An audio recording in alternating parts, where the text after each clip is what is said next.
team outplayed us 75% of that game. Did a hell of a job, and I came in here about 65 years ago with a guy named Miles Bridges, who was a hell of a player. But I lost 3 centers that year, and we were a very average team. And I think how they competed tonight and what they did. I just want to take my hat off to them, to Sanford. He's had a hell of a career. It was an honor and a privilege to have him in this league. And Franny better keep grinding it, because the guy can coach. Did a poor job the first half. I didn't think my team was ready to play. We kind of reverted back, and it hasn't happened much this year. But in my humble opinion, we tried to change our identity. And all of a sudden, we're going to be pretty boys and shoot 16 threes and a half, and this, that, and the other thing. We didn't guard anybody. They were killing us in every way, shape, and form. And did we wear them down a little bit? Maybe. We've done that to a lot of people. Did we just check a little better? Maybe. But we got outplayed a majority of that team, and yet I do give my team credit for having some character on the road to come back when it didn't seem like it was our night. And for that, I'm greatly appreciative. So it was a tough win. Final score was not indicative of the game.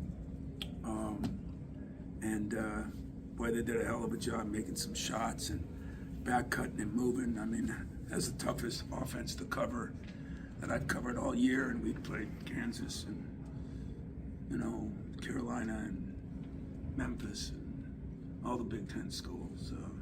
Tough. So, questions, I'll take them. Tom, I was wondering that the foul call against Trey, where it looked like it was a clean block, but from there, that was when you guys really took off. I think it was 18-2 run, and then it became like 33 to whatever it was. What was it? I guess, what did you see in that spark that helped you guys to push? I'll be honest with you. I don't blame them. I'm sick of us coaches. This verticality thing is tough. I mean, you talk to people on TV. It's a very difficult thing, and I'll just say that I wasn't pleased, but they went on a 20-2 run. So give them credit for what they did to us, and then we came back on a 30-something run, and we finally made some shots. But we didn't play very smart either. We did some things that, like I said, I felt we got a little selfish, a little full of ourselves, and I did not appreciate that. So I thought we got back to who we are and what we are, and I thought we played better the second half. Tom, this is 9 out of 10 games that you guys have trailed going into the halftime and bounce back. Yeah, that sucks. It really does. I mean, I'm not real proud of that either, to be very honest with you. So I don't know why all the time, except, listen, if we thought we were coming in here because they've been struggling a little bit, that wasn't going to happen. We weren't coming in here and just, he's too good a coach, too good of players, too good of guys, too good a program. And so we knew it was going to be a dogfight, but we didn't think we would act like we acted. And so something's got to change. But in a lot of these games too, we're not playing. I mean, who in the hell said we were so good? Not me. We're good, but we have flaws. And the flaws are, if we don't play at the level we need to play at on a defensive end, if we get out rebounded the first half, if we take too many threes, Jace kept us in it. And we had some guys that just, you saw them driving by guys like we were statues. We ain't winning any more games. So, for me, am I happy we won the Big Ten? I'm ecstatic. I'll be ecstatic when I walk out of this building until I get to the plane, and then the George Perlis rules out the door because it's Michigan week, so we start preparing for them right away. But I'm not going to sit here and sugarcoat and tell you I'm excited how we played just because we won, because that's not going to get me where I think we can go and need to go. And I said if we start shooting the ball better, we have a chance, as long as our defense continues to do what it did. Tonight we decided to exchange that, and so poor job on my part. On the the stretch where you guys pull away there in the second half, how much energy was Cohen giving everybody? You mentioned about the selfishness, but there was like a selfless phase where he's getting blocks running the court. I mean, that seemed to kind of change the mojo of the team. Changed my mojo. Tell you that. And I'm glad you brought it up, because I think Cohen doesn't get enough credit for the little things he does. And the little things are blocking a shot here, running the lane there. Jeremy played pretty well too, you know.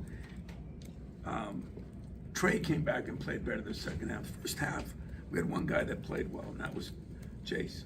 And you know, our bigs were uncharacteristically poor, or I'd use a lot better word than that if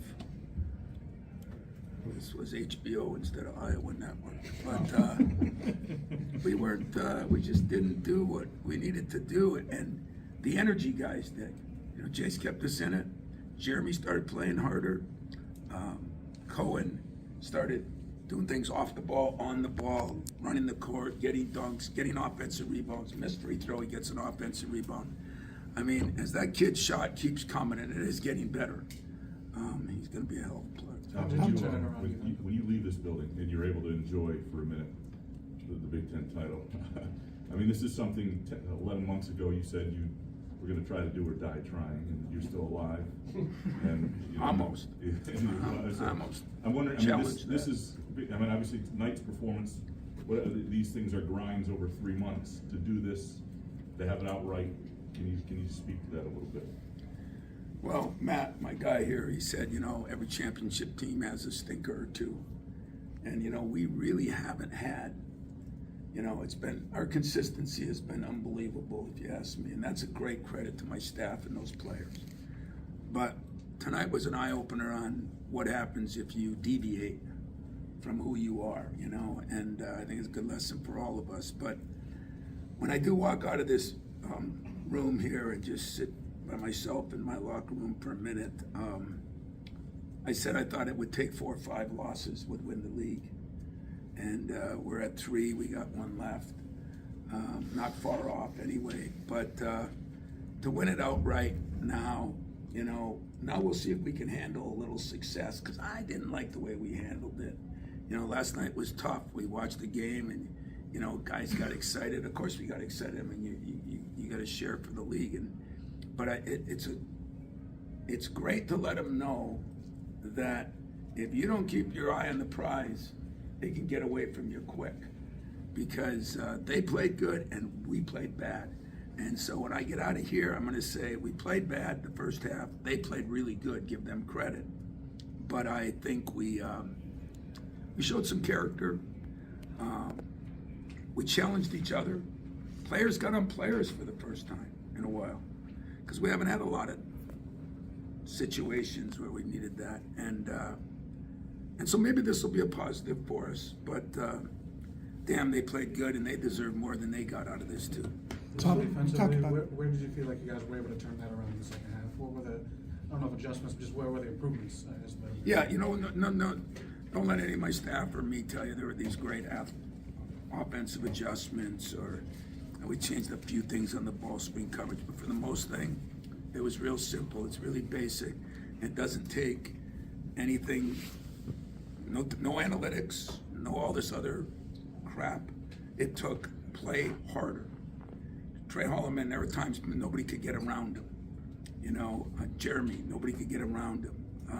Thought our bigs played better. I thought we just played harder. And that first half, I mean, it was slip, layup. I don't know what they shot the first half. It seemed a lot better than it probably was. 48, that's pretty good. Not many people shoot 48 against us, so they deserved that. They cut us up pretty good, yes. With so much emphasis on the NCAA tournament, do you think sometimes regular season titles get overlooked, not necessarily by you, but by just the general public, because there's so much energy into the NCAA tournament? You guys can solve that. Write about it. You guys are the guys that have the platform. But I do think that, you know, when I came up in this league, winning the Big Ten championship was the greatest thing in the world. And, you know, it's sad because you go through 20 games, man. And Jess, you'd probably agree that that's the grind, you know, because you can win 3 games in the tournament, get lucky, because you can win 4 games and get to a Final Four. It's impressive, but it ain't like the grind of the 20 games that we just got done playing. And to stay as consistent as we have deserves more than I'm giving it right now, but more than people. I mean, unfortunately, I think we barely play basketball until the end of this month, you know, with the way football's gone and everything. It seems like basketball's taking a back seat. So maybe we as coaches got to do a better job. You as writers got to do a better job and let them know. I mean, that team, you know, my staff sat there and said, man, I mean, we felt for Sanford. I mean, we've enjoyed him. I give respect to people that I think are really good players and that play hard and that hang in there and fight through things. And I told them that after the game. So, yeah, I think Big Ten still means something to me. But it is harder when you play 3 teams twice and all that, you know, luck of the draw where you play them. But I don't have that many years left, so I'm going to just kind of say the Big Ten still matters to me, and it's going to matter to me until I walk out the door. Tom, I was, when it came to defense in the second half, I mean, as prolific as they are offensively, how were you able to get them? I think they missed 7 shots. They had like 7 or 8 possessions. They scored maybe 2 free throws, and that's it. And that's when you went on your run. Yeah. How did you do that? Well, we've done, you know, we have done it all year. I mean, teams are shooting 27% against us. We've led the league in defense. We've been ranked in the nation. How did we do it?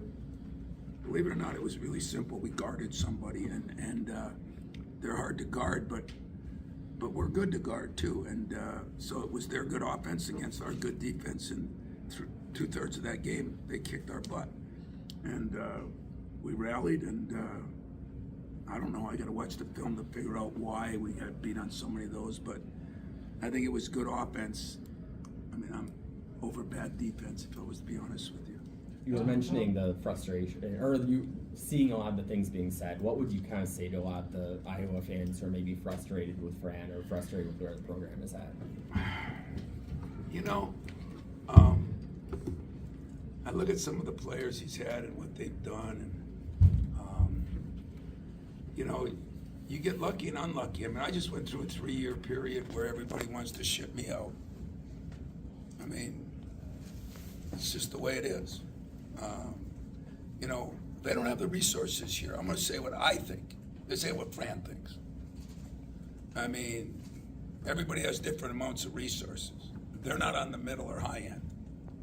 And people, I mean, I love Fran. You know, I think what he's gone through here with his own kids and everything, watch what you wish for. I've seen this happen in a couple of football programs close to us, and people better appreciate, you know, it's easy to throw stones. Everybody says, well, we're paying guys money now, so you should be able to win. Well, don't you think the rest of us are paying money? No different. And Randy's one of my favorite guys because he does speak his own piece, and you know, and he's very smart, and I know this. He's sticking around if it's up to me, because I need him. I need some of the guys that helped build this conference again, and he's one of them. And I think tonight proves it. I mean, we had everything to play for. They didn't have as much to play for. I'm supposed to be such a good coach. He kicked our butt for most of that time. So I'd say, what would I say to the people? I would say to the people that, like everything else in life, 10 or 15% of the people, Judd Heathcote said 10 or 15% of the people make enough noise to ruin a lot of things, and I don't think everybody feels that way, but I know what I think. I know what the coaching community thinks. That's all I can tell you. I watched it. I was 40 feet from it. He you got a lot left in the tank. I promise you that. Thanks, guys. Thanks.